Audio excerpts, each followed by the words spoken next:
The world is divided into 4 spheres, each sphere divided among continents and nations. Nations are divided by borders and interests. These interests divide the news. We examine the impact of these divisions on people and power. This is Imaginary Lines.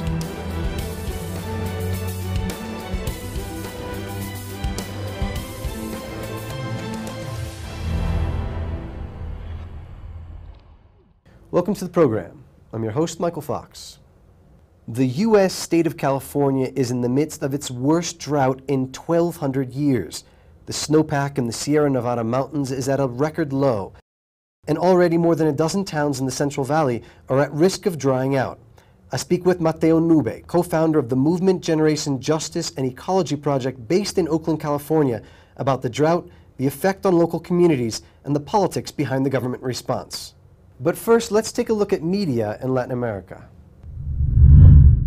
On Sunday, June 7th, Mexico was witness to one of the most violent and chaotic elections the region has seen in decades. Social movements, particularly those in southern states including Guerrero and Oaxaca, had made it known that they would not allow the election to proceed. Activists burned party offices, destroyed ballots, and prevented access to some polling locations. In total, 415 voting stations had to be closed, and there were reports of multiple deaths at the hands of state security forces. Officials were forced to annul elections in the town of Tixla in Guerrero, the same state where 43 students from the Ayotzinapa Teacher Training College were forcibly disappeared in September. Family members of the disappeared participated in the actions, affirming that the elections would only serve to legitimize a political system that is closely tied to organized crime. Yet no mainstream media outlet led with the disorder that characterized the elections. Reuters, the BBC, and the New York Times audaciously stated the election was largely peaceful. The claim was also made by the Organization of American States Observer Mission, which had to suspend their work in the state of Oaxaca due to insecurity. Corporate media love Mexican President Enrique Peña Nieto. Time magazine even put him on their cover in February 2014 with the headline, "Saving Mexico." But as Peña Nieto's administration has bounced from scandal to scandal, that cover is starting to look more and more like a joke. The problem, however, is that the Mexican people aren't laughing. The drought in California is hitting the state hard. The state's Central Valley yields 1/3 of all produce grown in the United States, but it is now lined with dried crops and scorched valleys. Earlier this year, California Governor Jerry Brown instituted the state's first mandatory water reductions, mandating cities to reduce water usage by 25% by the end of the year. But the move has drawn flack for asking residents to conserve without mandating water cutbacks for big agriculture, hydraulic fracking, and bottling plants of companies such as Nestle. Mateo Nube has worked in the labor, environmental justice, and international solidarity movements. He's a co-founder of the Movement Generation Justice and Ecology Project based in Oakland, California. Mateo, thanks so much for joining me on Imaginary Lines. For those of our viewers that might not know the situation presently in California around the drought, climate change, can you paint that picture for us? What's happening on the ground? Absolutely, absolutely. So in the material conditions in California as they relate to water are quite dramatic. California's snowpack is now at a record low. That means the snow we have in the Sierras, which is like our savings account, particularly for the summer, is 12% of normal. And that's less than half of last year's. It's as if half of our savings account simply vanished. And one way to think about it is that we in California, we simply aren't organized to handle home without snow. So there's just a lot less water to go around. So that's kind of the conditions materially speaking. And then there is kind of how water is allocated and what it is currently being used for. That is really the political question at hand. Right. Can you talk a little bit about what the drought means for residents across the state, everyday folks, workers, and communities? I think folks in rural communities are really starting to feel it. You know, working class folks in very small rural communities that are linked to agriculture or where there are fracking wells are really seeing their aquifers, their groundwater simply disappear. So that right now is the front line of folks literally starting to face a reality without daily water. But the truth is that in an urban context, and most people in California live in cities, it still is more of a rhetorical reality than, oh my God, I don't have access to water kind of reality. So we're kind of at that threshold. What is the state doing in this situation of severe drought? How is it confronting the crisis? That's a great question, and it depends on how you look at it. In the last month, the governor, Jerry Brown, dictated that cities had to cut down use by 25%, which on the surface, some folks would say that's a decent start. But what isn't happening is there is no reorganization of economy happening. And what I mean by that is that, when I was talking about the banks and tanks economy, there are very useful indicators we can use to see if economy is going well or not. And there are very not useful ways to measure that. What do I mean by that? Economy simply means management of home. It's not GDP. It's not financial markets. Those are just tools of a particular kind of economy, right? The governor has done nothing to question the growth economy, has done nothing to question wealth as the central driver of the California economy, and has done nothing to say, for example, how we measure the health and well-being of our watersheds and our soil and the peoples who live in California should be central to the economy.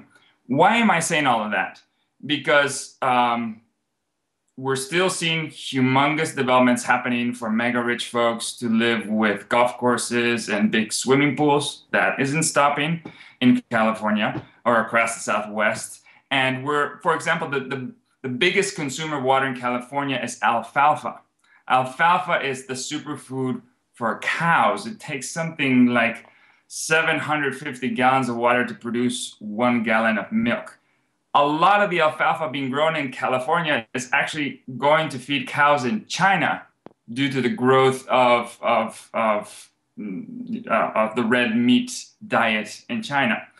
So here we start seeing the illogic of the current economy that isn't being challenged at all, and the consequences, which I can talk about in a second, who is going to bear the brunt of this crisis is again a central political question that is not being tackled at all by the state, by Jerry Brown, by the government here in California. Right, and I imagine that this has a direct effect on workers. Can you speak to the effect on migrant workers in particular in this crisis? Sure. I mean, it's always very complex, and one of the things that is happening is that farming is contracting in some arenas of California.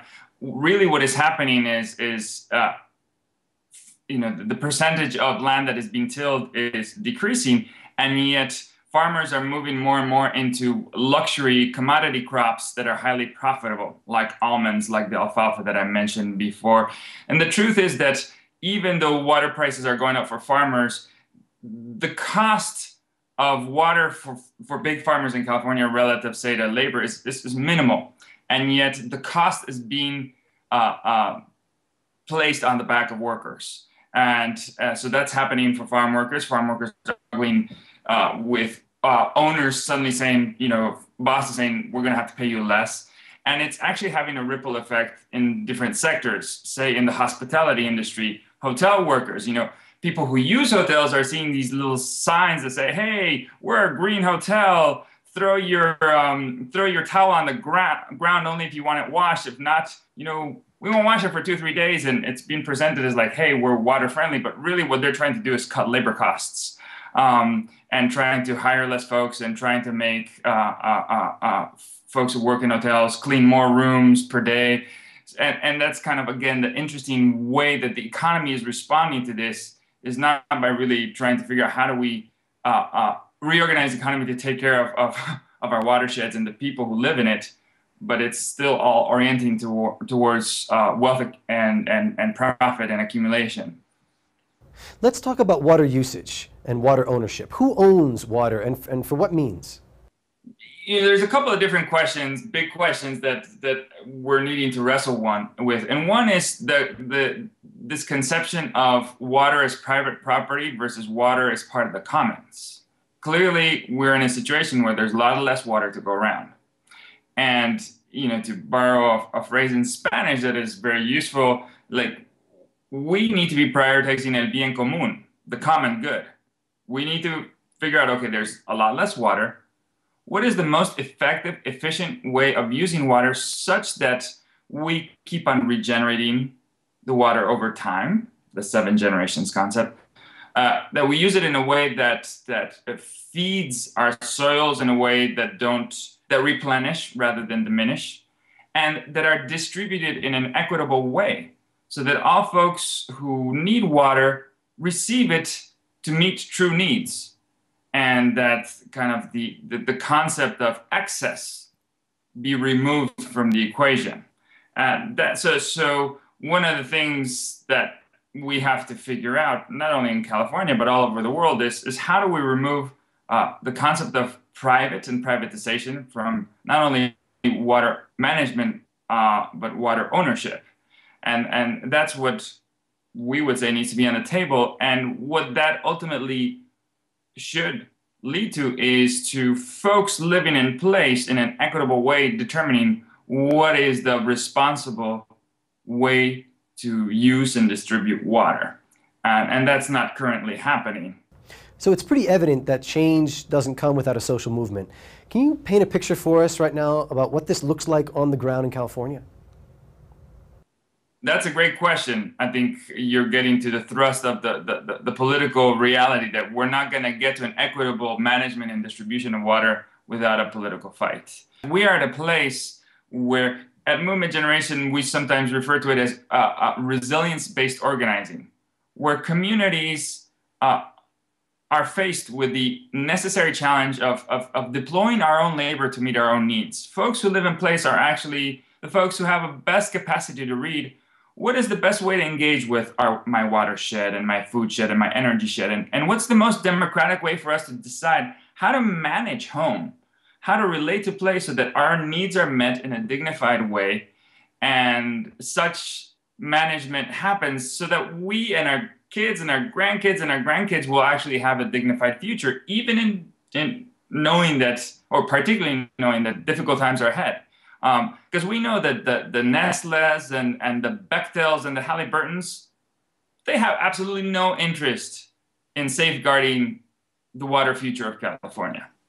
It's people living in California who care about the well-being of their kids and their grandkids in every single community. So we are at a place where we need to be forming these social movements that put equity and racial justice at the center, and that really root our organizing around ecological systems thinking, which means appreciating what do we need to do to take proper care of home? How do we return to right relationship with place so that we understand our watershed and know how to care for it so that it's there for us and we are there for it over the course of a long arc of time? Great. Well, thank you so much, Mateo, for joining me on Imaginary Lines. And now let's take a look at international media. The expiration of sections of the U.S. Patriot Act last month was met with enthusiasm from privacy advocates and defenders of civil liberties. The Patriot Act, passed shortly after the September 11th attacks, provided much of the legal justification for the mass surveillance conducted by U.S. intelligence agencies. Even Edward Snowden, the former NSA contractor and whistleblower who exposed the extent of U.S. spying, welcomed the news, penning an op-ed in the New York Times that attributed this development to an informed public and a change in global awareness. However, whatever jubilation the public felt at news that mass surveillance was coming to an end was quickly quashed with the passage of the Freedom Act only days later. USA Today led with the headline, "NSA data collection ended," but that is far from the truth. While the legislation was billed as an effort to protect privacy, it in many ways facilitates the same mass surveillance authorized under the Patriot Act. The same data will still be collected, only it will be held in phone company computers rather than the NSA's networks. The NSA will still have access to the data, but it will have to be authorized from a court by the Foreign Intelligence Surveillance Act, or FISA. This, according to Jim Narekas, the editor of Fairness and Accuracy in Reporting, is essentially a rubber stamp that operates in secret. In a recent article, Narekas cited NSA whistleblower J. Kirk Wiebe, who called the new system, quote, more of a psychological maneuver to make us all feel good than a true constraint. It's obvious that this reincarnation of the Patriot Act is no way forward for a country that has shown it has no interest in respecting the civil liberties of even its own citizens. That's it for today's program. Thanks for watching. I'm your host, Michael Fox. Please join me next week.